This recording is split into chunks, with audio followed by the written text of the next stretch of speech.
Last year, about this time, I did a video on my art table paper where I took this big, beautiful mess and made it into a concertina book. And you might have seen the video. I'm going to leave a link for it below. And this is what the book looked like when I was finished. But it had more room to do more things, and that's what I'm sharing with you today. Now, at the risk of sounding confusing, this is some of the stamped imagery that I did on the paper before I ever cut it up into a book. This is how it looks on my desk. Now, this process that I'm showing you here is just what it looks like when it is on my desk and I get the urge to fill it in with paint and stamps. This is just part of that process that I'm sharing with you. I didn't make that very clear in the first video when I made the concertina book, but this is just how I will sort of zone out, zen out, find my happy place and just paint and stamp on the paper that's on my desk. And then I cut it up and made it into a book. And that was the first video. So these images here where you're seeing me paint and stamp, that was the first part of the process. So I filmed it vertically, and this was the most creative way I could think of to introduce the vertical format into the landscape format. So that's what's going on the sidebars. I hope you appreciate it because it took a lot of work. Let me just finish showing you how the paper built up its images and stamps and paint before it was cut up and made into a book, because this is a fun process, and it certainly is an opportunity to give you permission to just get in there and make something. Even if it's just the paper on your desk, you can make it into something beautiful and interesting. So these next few minutes are just going to be watching me stamp and paint on the paper pre-bookmaking. Enjoy.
So even after my little creative session here of painting and stamping on my desk paper, it still sat on my desk for a while, and I was making other things and doing other processes, and it just was living there until I was ready to remove it and make the book/video.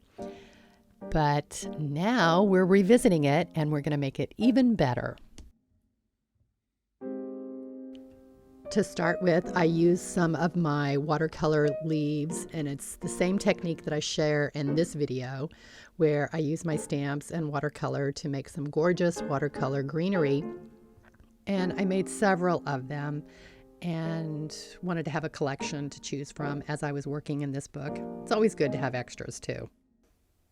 So I also prepared some other items such as little houses and some mushrooms and more greenery to use. I also did the watercolor technique on a couple of different styles of paper.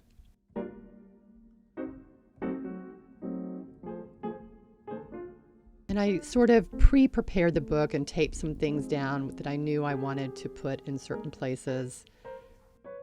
So I added these extra elements, I collaged them in, and this is how the book looks now, and I'm so happy with it.